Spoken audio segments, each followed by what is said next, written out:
All Hit Radio.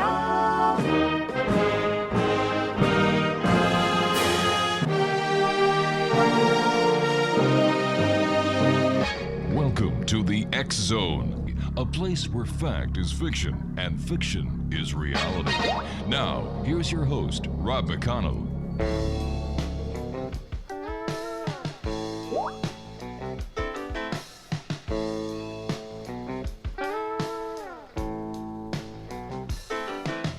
Ivan was an old bear tracker. Tom was a man with dreams. And Ernie came along and I wrote the songs about a creature that few's ever seen. Monsters, myths, and mysteries, legend, tales, and facts. It brought us all together, and it's a reason for that. And welcome back to the X Zone. This is hour 2 of tonight's show, and I must tell you that this is going to be a very interesting hour on a number of levels of, I don't know what to call it. We'll just let it go where it goes. But it's got something to do with the Murphys interview that we did. You remember that one? These people in Mena, Arkansas own they own a crystal mine that has become a hotspot for UFO activity, interdimensional travel, Native American Indian rites and rituals, levitating rocks, and much more. At the end of the interview, I was shaking my head and saying, "Oh, you've got to be kidding," because it didn't make sense. We went online afterwards, and we found an article done by a young lady by the name of Sharon Hill, which made a lot of sense. So we decided to ask Sharon to come on. Sharon is an American science writer who has researched reports of strange natural phenomena for over 30 years. For the past 15 years, she has studied the interaction between science and the public, specifically how science is used in paranormal investigations. She has a degree in Geosciences from Penn State University and an education master's degree from the state of New York at Buffalo. She has written for the Fortean Times and the Skeptical Inquirer, among others, and in 2017 published her book, Scientific Americans, The Culture of Amateur Paranormal Researchers. She currently writes about spooky geology, the intersection between fringe and the paranormal beliefs and earth sciences. Joining me now from Harrisburg, Pennsylvania, is Sharon Hill. And Sharon, welcome to the X Zone. Thank you very much for having me. I must say that by the time I finished talking to the Murphys about their little cash cow that they've decided that they had, that it was very apparent to me that they had very little, if any, experience about what the paranormal was. However, it seemed that they were led very easily into realizing that, hey, we've got something here. When it came to me asking about the scientific research that was being done, Orville told me that he was the researcher, the scientist. When I asked him what his qualifications were, where he received his education and what degrees he had, he has none, but he knows how to use scientific equipment, having worked with FEMA. MUFON was called in. MUFON did an investigation. MUFON got excited. I think if the people at MUFON saw a flying silver plate in the sky, they'd get excited. But who am I to judge, right? Your article was very, very well done. I loved it. Thanks. And I had to get you on the show to get your point of view and share it with our listeners. So, when did you first become involved with the Murphys at their property? What's it called again? The board camp. Yeah. Crystal mine. Yep. Right. Board camp crystal mine, and they also run a business out of that called Homeland America, which is, I believe, is a different survivalist course that people can take for $1,500 a week. So, I'm sorry, I didn't mean to go off track there. It was right at the beginning. They said in their interview that their first experience happened in, I believe it was February of 2017. Mm-hmm. Shortly after that, the Mina local newspaper did publish an article about them. And it was a promotional article, sort of, it felt like a promotional article telling their story about what had happened at their location. And at that time, I was writing a lot about weird news. So I was looking for these types of stories, and I saw this, and it was right up my alley. I mean, as a geologist, I was familiar with mining and the crystal formations that exist there in Arkansas. And so it immediately struck me as interesting. So I started to look up more about it, and I contacted the Arkansas Geological Survey, and I found out more about the local and regional geology. When I started writing about it, Mrs. Murphy was very forthcoming. She would comment on my writing. She emailed me. She started telling me about all the claims. She invited me to visit. I did not go to Arkansas. It's a pretty long way for me to travel. Yes. But then, they got the attention from MUFON and then eventually from the Travel Channel. And I'm really shocked that, here we are 5 years later and it hasn't gone away, because I think much of these ideas do resonate with a certain number of people. But I was, I wrote about it on my I had a site that was called Spooky Geology at the time. I've since consolidated my websites, but I still write about that topic.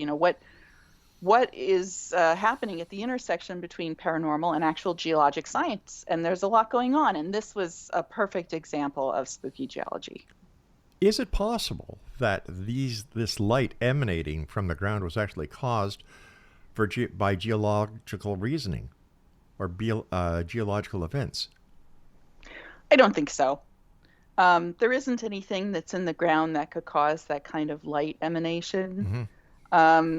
I know that in their interview they talked about crystal energy, and the story evolved quite a bit to the point that there's so much going on there. I mean, it almost became like they're throwing all kinds of strange ideas up in the air and seeing what sticks. Like you said, all of a sudden there were aliens, there were Earthlights. It became interdimensional beings, and it became poltergeist reports would show up. Things would show up in their house. Bring in the native spiritual beliefs. They talked about ley lines. They talked about earth energies. And then there was just so much going on there that you're right. It just didn't make a lot of sense. It was just a whole jumble. And don't forget Bigfoot. Bigfoot, yeah. Of course. I'm saying, holy cow, what's going on? It did strike me right at the beginning when she said about these beams of light. They did not clearly know if they were going up or coming down. Yeah. So, yeah. And there were no other witnesses either. And apparently those lights haven't been seen since. Right. Yeah, very strange. Now we checked with the FCC, the Air Traffic Control, and other government agencies, and they had no reports of UFOs or anything in that area, and they haven't had any reports of anything strange in that area. I asked if there's a military base nearby, and they said no. Right. But what also I found confusing was the sign that he said where the lights were coming from were bent and distorted, and one fence or wire was magnetized. Right. Now, I've never heard about that with the UFO report over the many years I've been doing this show. And you're right. Cheryl, very nice lady, very convincing. Right. Her husband, he was kind of sitting in the background and listening, and I could hear him whispering in her ear during the interview. What else did you find out about this case that brought you to the conclusion that there may have been nothing going on there, scientifically speaking? Right. I just was not very impressed by any of their claims. It really ramped up when they said they had levitating rocks. And they showed the YouTube videos, which did not show a video. It just, there may have been a video where the rock sort of fell off the pile.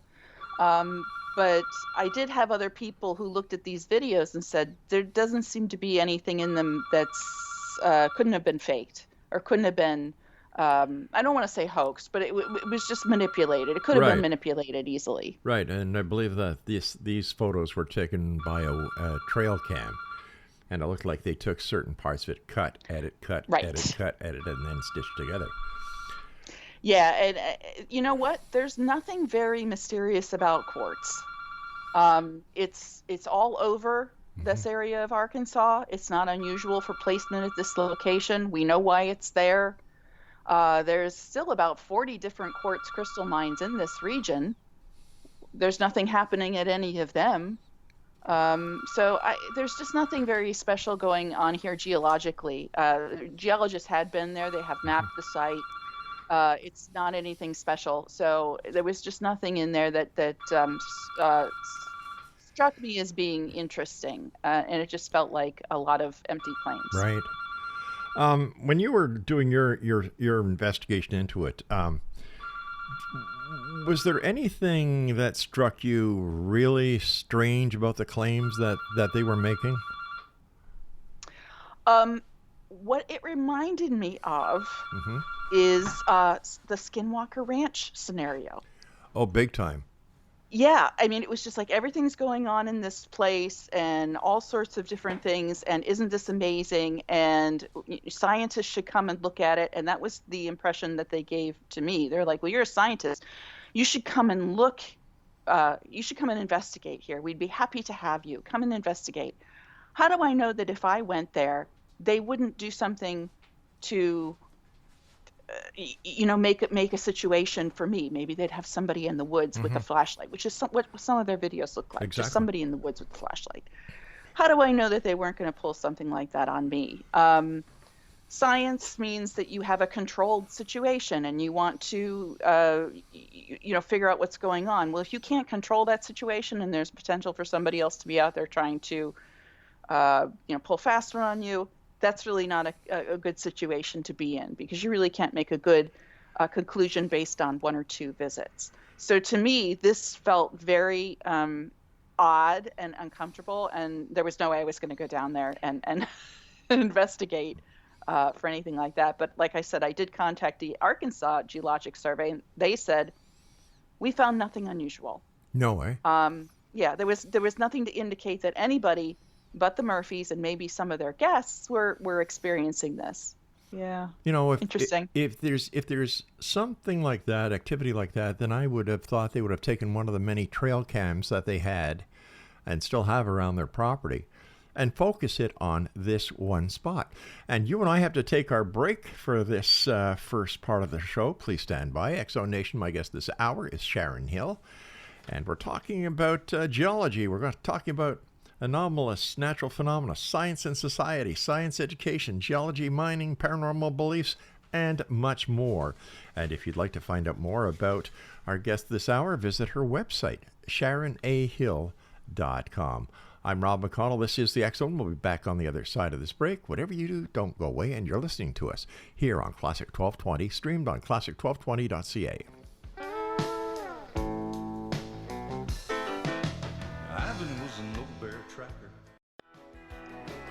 Swamps, what you think I've seen?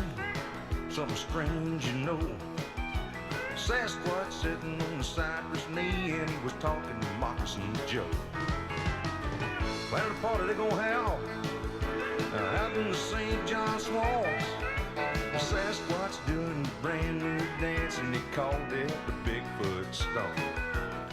And welcome back. Sharon A. Hill is my special guest this hour, X-Zone Nation. Her website is SharonAHill.com. Sharon, when to wrap this whole thing up with the Murphys, in your opinion, as a scientist as well as a journalist, was there any scientific reason for the Murphys to have experienced the things that they reported, as well as their guest report happening? Well, that's a good question. I mean, geologically, no. But psychologically, yes, baby. Sociologically, yes. I think they maybe bought into a lot of interesting ideas. Yeah. They mentioned that they were getting stories of legends from the indigenous people, Mm-hmm. well, sure, those are going to be really interesting, and you want to believe those. They are Yes. compelling. So I think that they wanted to believe that they had a very special place. They maybe wanted to believe that they had a special experience, or they're having multiple special experiences, and that's completely normal. So I think that in that case, there kind of is a scientific explanation for it. Mm-hmm. Maybe it's, believing is seeing, Yes, so to that's speak. true. Yes, that's true. I have another reason why they believe in what they were seeing, and that is because they saw an opportunity to make some money. Because she did mention at the beginning of the interview that, well, people do it on ghost hunts and tours. Why shouldn't we? Hmm. So I figured, okay, and then I believe that the price they charge is $40 a person. Yeah, that's not bad. It's not bad for a nice experience, Yeah, I'm sure. a nice night out. Right, exactly right. Yep. Yeah, and the aspect or the sighting of Bigfoot only came after the Native Americans apparently looked at a tree that had a branch that was bent in a special way, and whoever the member was said, "Oh, Bigfoot." My goodness, there's weird trees and crooked trees and Mm-hmm. yeah, all over the place. Yeah. So But if you're going to look for that in your environment, you're looking for it, you're going to find it. exactly, and this is what I tried to say in a very nice way, that maybe these people went on these tours with the preconceived idea of what was happening. She said, "Well, what we do is they have a little lecture before the people go out with the Orville. So they're anticipating something to happen. They're looking for something to Exactly. happen. And that's the exact same thing that happens with people who go out to investigate ghosts and hauntings and go on these tours. Right. Yep. So I guess consumer beware. What is spooky geology?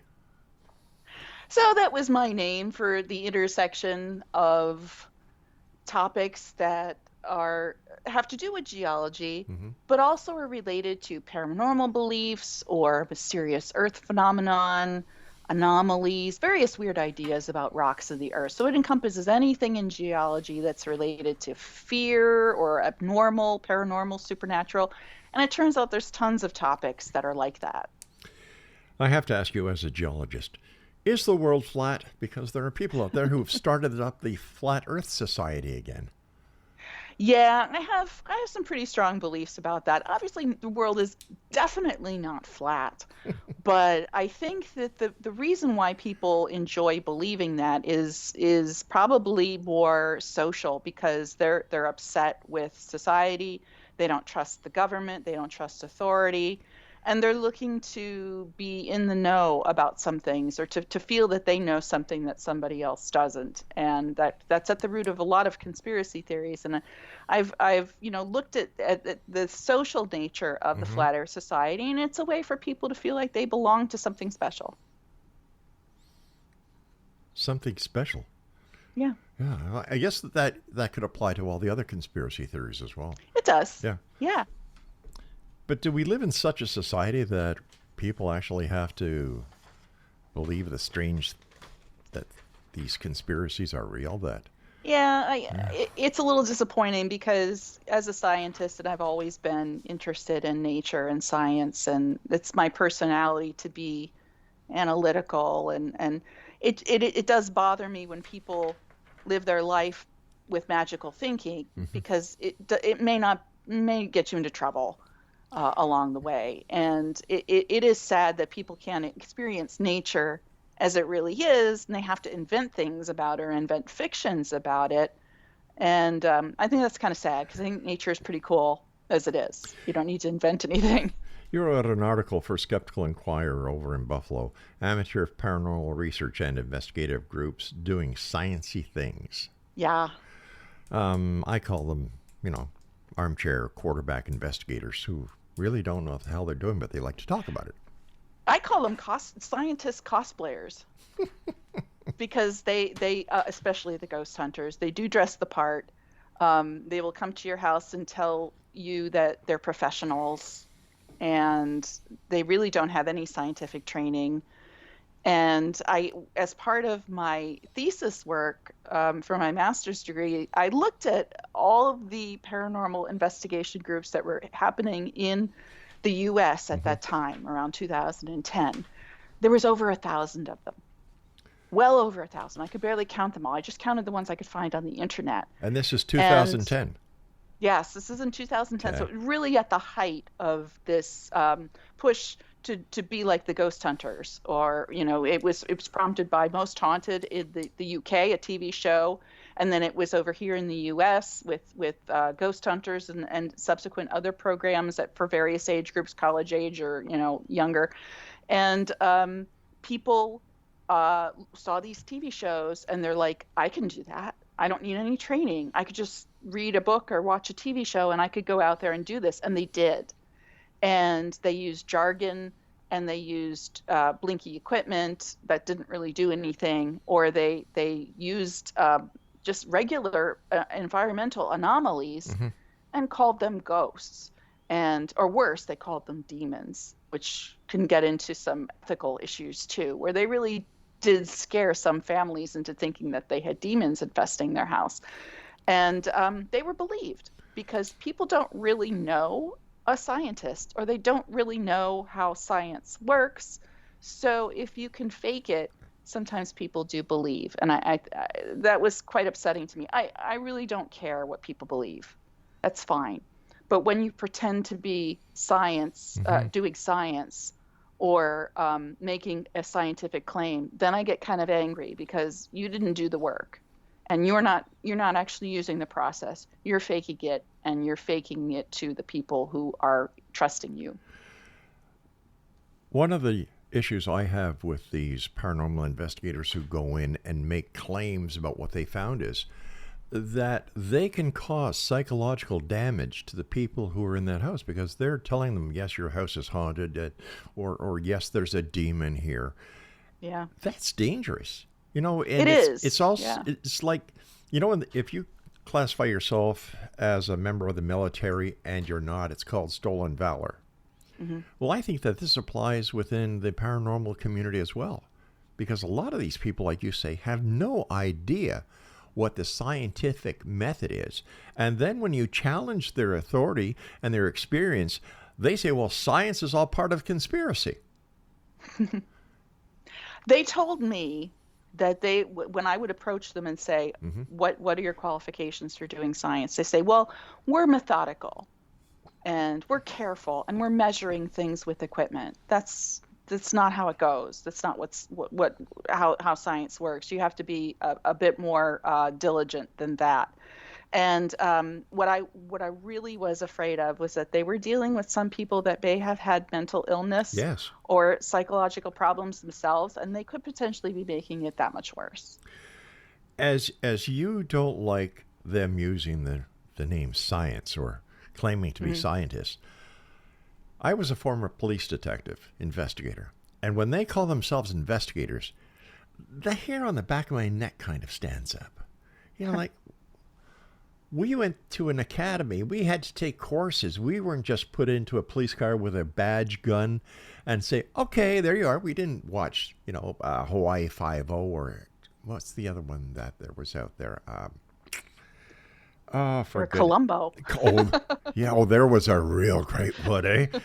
There are so many things that they do that really irk me. Yeah. And I called it sham inquiry. Oh, I like that. Can I use that? Sure, because I'll give you credit for it. They were putting on an act. Yes. They already had a conclusion, especially the TV shows. They were very much like this. They already had a conclusion they wanted to make, and then they put out an act or did certain things to sort of look like they were doing an actual investigation, but they really weren't. They were just building up a case. You were watching almost like a play, or it play out. So it was all a sham. They weren't really doing fair critical inquiry. We've had people on this show over the years who have been cast members for a number of these shows, and you should hear, like they were saying, the trickery that was involved, the Yeah. shaky night shot vision, the nylon cord that would slam a door from the other side, the green screen effect on some things as well. And a number of them said, hey, we didn't sign up for this, and they quit. Going back to, let's see, 2005 or 2006, I was the consultant to the TV series up here in Canada, Creepy Canada. And I'll tell you, they did not use shoddy camera work or anything like that. It was a history, a story. Yeah. And certain That's parts great. of it were reenacted. But there was no calling up the spirits with demonic intent or any of the screenplay and TV trickery that we see. There's a right way of doing it and a wrong way of doing it, in my opinion. I agree. I mean, I've been called up by many TV producers to participate in shows, and they tell me exactly what they want. Yep. And I'm like, I'm not going to do that. Last year, we were approached by a major U.S. Satellite network to bring our show to their network. The money was very good, believe me. Except they wanted me to be the, really? Well, you're kidding. That really, well, I can see that. And I said, sorry. Yeah. No. Yeah, you got to be true to yourself. Exactly. And you have to be true to the people out there who are listening and taking everything you say and everything that they see you do as real. Very true. Yeah. And the same thing with the UFO community. I've got my own theory on this, and I'd love to tell it to you when we come back from this break. Exonation Sharon Hill is our very special guest. Her website is sharonahill.com, and we'll be back on the other side talking more about the strange, the weird, the bizarre here in the X Zone from our broadcast center and studios in St. Catharines on Classic 1220. I'm just lost what you think I've seen. Something strange,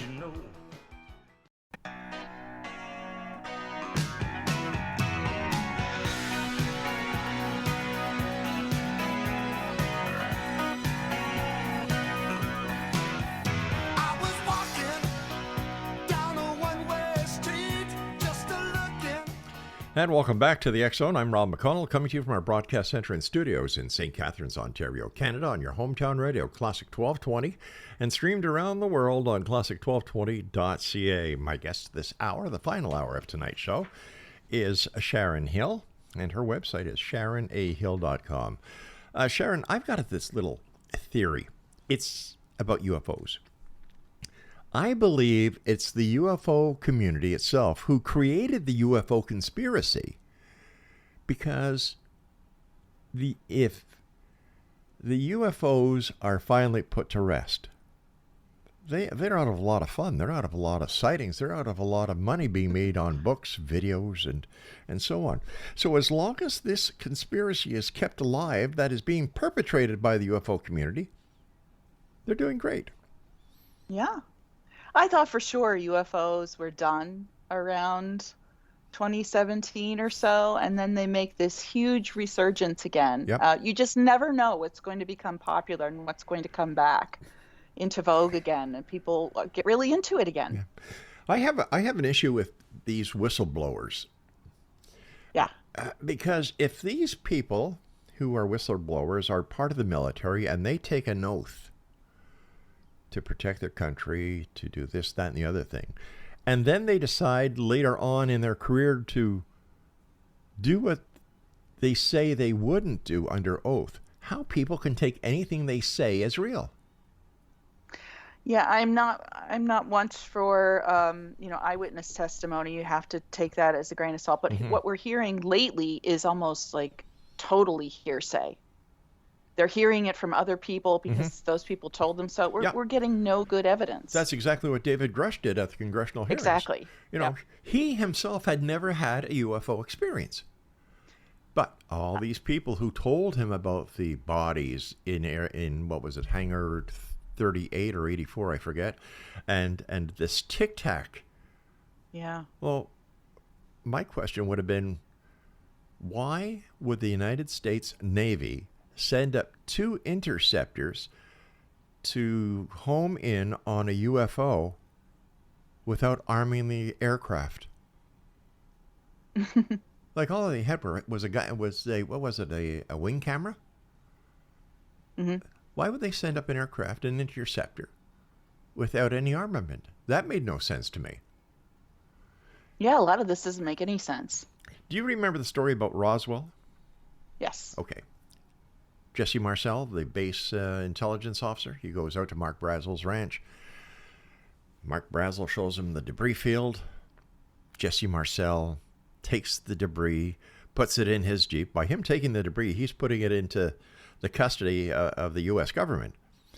And as he's going back to Roswell, he decides to bring the debris that he found at the Brazel Ranch, bring it into his house, and woke up his wife and his son to show him the evidence. Now, I don't know about you. To me, that story ends right there, because what he did was he broke the chain of evidential custody. And you're talking about a U.S. Air Force captain. And then after his son had touched it and they'd played with it and they'd, tried doing different things with it, then he takes the evidence back to the Roswell Air Force Base. And the story takes on from there. There seems to be a lot of these unwarranted events that happen when dealing with UFO cases. And I find it very unusual that the right questions aren't asked. Fire in the Sky, Travis Walton. Right. Talk to anybody about the case. Well, he passed all these lie detector tests. Well, no, he didn't. Michael Shermer got him on one of the TV shows. And, Travis took the lie detector test, and he failed it on TV. So, is this another case where people want to believe so much that they will take anything they can to substantiate their belief, whether it's Bigfoot, whether it's ghosts, whether it's UFOs, psychic phenomena? Is that what society is coming to? Yeah, probably. I think we're in this era. It's a very strange time, isn't it? People want the world to be enchanted again. We want things to come save us. We want the sky gods to come and save us from ourselves. We want spirits of the forest. Maybe we want even creepy things to threaten us because we're afraid of the actual things that scared us in the real world. That we're now we move our fear onto things that we feel we can control a little bit more. These are very strange times, I think. Did you do any work on the Malmstrom Air Force Base UFO occurrence? No, I tend to steer away from UFOs unless they are like Earth lights. Earth lights are my thing. I like UFOs that look just like floating balls of light. That's my thing. Okay, I was just going to ask you about that because you did an article in Fortean Times, number 382 in August of 2019. Tell me about that, because I think there's a lot of misidentification when it comes to Earth lights, and how easy it is for those who want to believe how they can, put it up to a UFO experience. Share that experience. Share that article with us if you don't mind. Look, I want to believe in Earth lights really badly. I want to believe that there is some sort of energy that's released from the Earth and manifests as light. I think that's an awesome idea, and I want that to be true. And the more I look into it, the more that ends up not being the case. Oh. But what I was asked to do, and I did a little bit of work on earthquake lights, so very specific type of earthquake lights. So some sort of light phenomenon, could be various things, manifest either before or during earthquakes. And there is fascinating stories about this, really interesting stuff. But this was very much a niche type of subject that I was looking into, and I was even asked by a person from the NASA Goddard Space Center in Maryland to come and talk during a luncheon presentation because the physicists there wanted to know about earthquake lights. They Wow. wanted to hear somebody talk about it. So I spent months preparing for this talk for NASA researchers. I was very intimidated and I was very nervous. What were they going to say about this? And I did all the research and I found everything I could in the scientific journals about cases of earthquake lights. Right. And the stories were just fantastic. I still think that they're great stories. And some of them are so unique that they're not just little lights. They're not balls of light that are just floating in the woods. They're very distinct experiences. And there may be some scientific explanation for them. However, the situation where they occur is so rare in such specific areas and unpredictable because we can't predict earthquakes. We never are able to catch it and study it precisely. You can't create earthquake lights in a lab. The scale is too big. So we can't create those types of energies to reproduce it. So it's still that mysterious thing. And I have had a couple people tell me about their Earth lights experiences that are very strange and unexpected, and they don't consider them UFOs. They consider them very attached to the ground or coming from the ground. And I think that's super interesting. And to take that one step further, in Pennsylvania, we have a lot of Bigfoot reports. More and more often, the Bigfoot reports are related or coincidental with people seeing lights in the woods.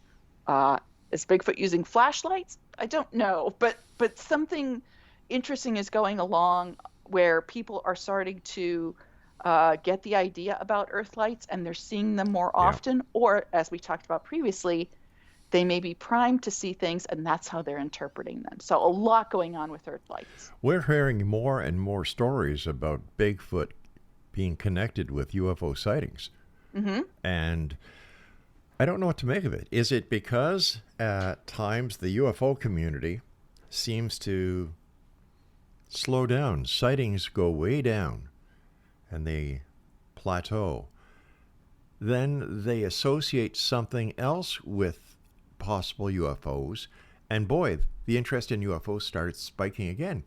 Yeah. Take, for example, cattle mutilation. Yeah. I personally don't believe that Bigfoot is traveling with UFOs, and unless he's Chewbacca, he looked like a Bigfoot from Star Wars.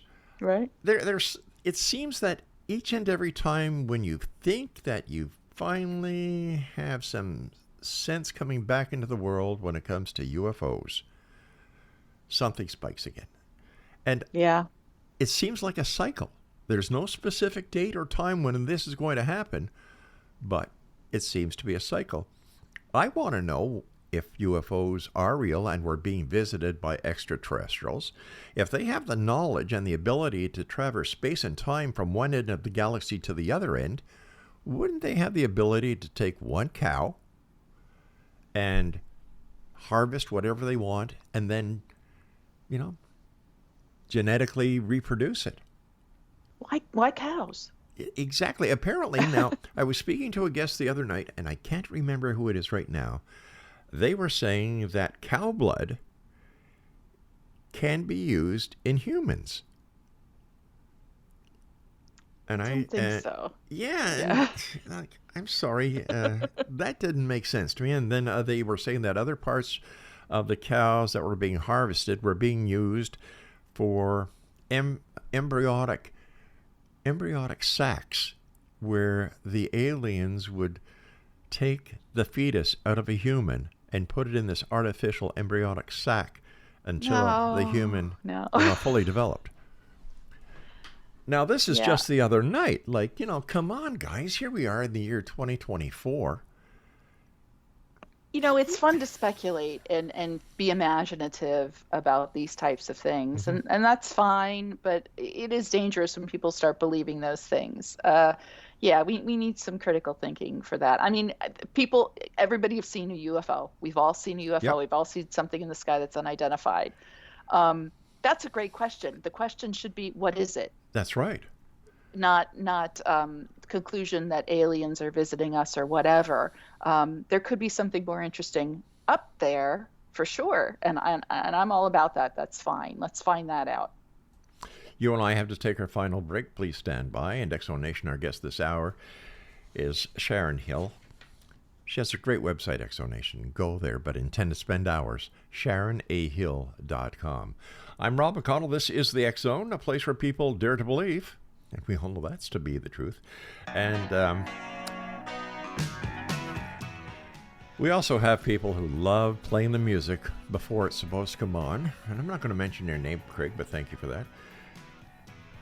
Are you a believer or are you a skeptic? Send me an email, xzone@classic1220.ca. I'm Rob McConnell, and you're listening to us on your hometown radio, Classic 1220. Don't go away.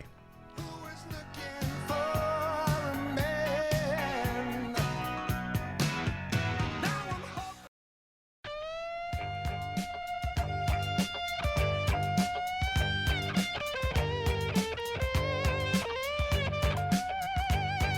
Cold late nights so long ago, when I was not so strong, you know. Pretty man came to me, never seen eyes so blue, you know I could not run away. Welcome back, everyone. Sharon Hill is our special guest this hour, SharonHill.com. First of all, Sharon, thanks very much for taking time out of your day to join us here tonight on the X Zone. It's much appreciated. Yeah, my pleasure. So we get a lot of these people who see these balls of light in the woods. Are they Earth lights, or are they an unknown phenomenon that really could exist?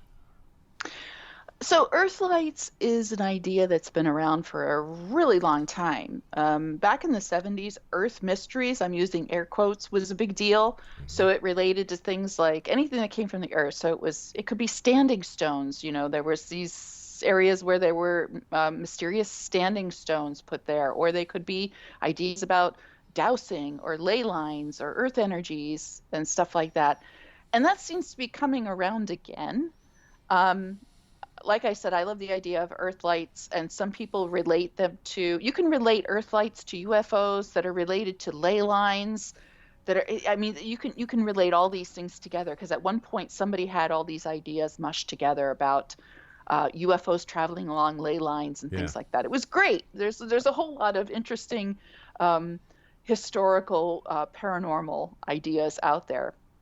I think that people are seeing earth lights again because the world is a really busy place. They can see things in the sky because the sky is a very busy place. It's not really much of a stretch to think that you could see lights in the woods because there's lots of people out there. Sure. So I think, again, they're framing it in ways. If they believe in ghosts, maybe they think it's a ghost light. If they believe in UFOs, maybe they think it's a UFO light or some relation to that. If they have native beliefs, maybe they think it's some sort of spirit. So I think there's a lot of things that could be applied to earth lights, which makes them really useful for a lot of different paranormal claims. I'd just like to say one more thing about UFO researchers and these people who go out of their way to try and break into air bases, Area 51, and all the crazy things that they do. Guys, what you're doing is you're tampering with national security, for goodness sake. Do we need to break onto air bases? Do we need to go into Area 51? They're there in the strange areas. They're there under protection because we don't want the bad guys to know what we have to protect our freedom, our democracy. You know, to protect the United States, to protect Canada, to protect our allies. And I think that when you have UFO investigators who deliberately trespass, who deliberately go out of their way to try and be the hero to find out the truth in the smoking gun, that you're a danger to society. You don't gain anything by breaking the law. You really don't. And it's the same thing with people who investigate paranormal activity on private property. You just can't do that. You have no right to do what you're doing. Law enforcement needs a warrant. And yet, you people who go out and trespass at night or at day, during the day, think that you can get away with it. You can't. So please be respectful of other people's property, number one. And number two, if the sign at the Air Force Base or the test facility says stay out, no trespassing, and if you do, you could be shot, take that for verbatim, because they aren't kidding. You're dealing with national security. You're just not dealing with your life. You're dealing with the lives of many, many people. And there, I've said it. I just don't understand it. I really don't. So, where do we go from here with science and the paranormal? Well, you don't have to be a scientist to investigate the paranormal. But there are people out there that could help you. And if you ask good questions to people who actually know what they're talking about and learn how things work, you can learn really interesting things. And maybe you can't, like at the end of my book, I talk about citizen science. You can totally do that. And a lot of paranormal groups got tired of just going to people's houses and they wanted to do more serious research. They went to their local university and got a professor to sponsor them and help them direct their research into something actually more useful. So whether that be investigating the history of a place, the real history, or seeing if there's anything unique about the area. Maybe there's like a little microclimate there that causes people to be uncomfortable. Maybe there's wind or ultrasound that's causing people to be uncomfortable. Maybe there's reflections that people see things. There could be something actually there that you can research and come up with an actual productive answer. So that's what I would like people to do. And there's nothing wrong with using ghosts, for example, to interpret the past. It's a way for us to interact with the past. And just like cryptozoology may be a way for people to interact with animals and nature, that's fine. So there's lots of things that you can do, but don't go overboard on it and make crazy speculative stuff that just isn't true. Let me ask you this very serious question. What can we in the media do to help science to work with paranormal groups? What can we do? Because we're here. Yeah. I mean, I've been looking at the media and news reporting of paranormal events for a very, very long time, and they just really don't do a great job because they focus on the speculative stuff and the sensationalism instead of typically looking at the question that needs to be answered. Why are people saying that they're experiencing these things? That's an interesting question. People are having experiences, and those experiences are very important to them. It may change their lives. Instead of jumping to a conclusion, I would rather we focus on why people believe these things and what may be some reasonable explanations for them. That doesn't happen, though, because that's not clickbait, is it? No, it's not. But I think that the media has a responsibility to their listeners, their viewers, and their readers. I understand that if it don't bleed, it don't lead. Believe me, I've heard that for the past 35 years in broadcasting. Yes, the media is guided by numbers, by ratings. Sensationalism sells. Yeah. But still, where does the responsibility lie? Yeah, I mean, I love finding out the real answer. Yeah. And when I have occasion to do that, or when other people do that, we're called, party poopers. We've busted the mystery. We've ruined the mystery. I don't think that's the case. I like finding out. I don't want to believe. I want to know if I can.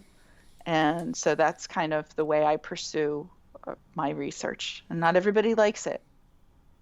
I do. Thanks. I think you're doing a great job. People, they want to believe in the mystery. They want the mystery to keep on.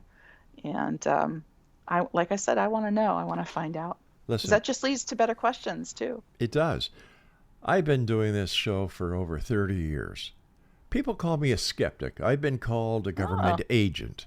I've been called, you name it, when it comes to asking questions. And searching for answers, but demanding the truth, because you will get answers all the time, but whether or not the answers are true, whoa, well, that's where the problem comes in.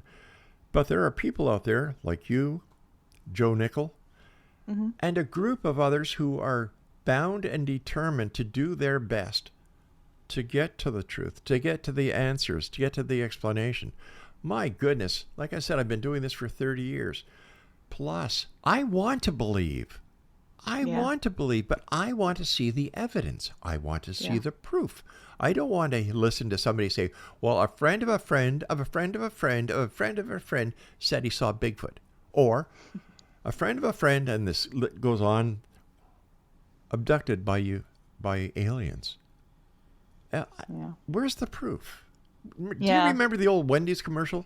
The old lady chomping. Where's the beef? Yeah. Exactly. Exactly. Yeah. Since I wish more people would have that type of credibility and to critically think about this stuff. That's what it takes these days, is critical thinking. Yeah. Quickly before we go, and we've got about 2 minutes, my producer said, what is your explanation, if any, of crop circles? Wow, I think they're great art. Aren't they?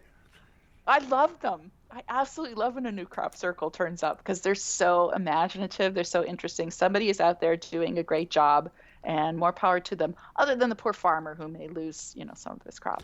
But I think it's art. I think it's awesome. I don't think it's aliens. You don't, hey? Is there any possibility that there may be a connection between a geological explanation and the crop itself, or is...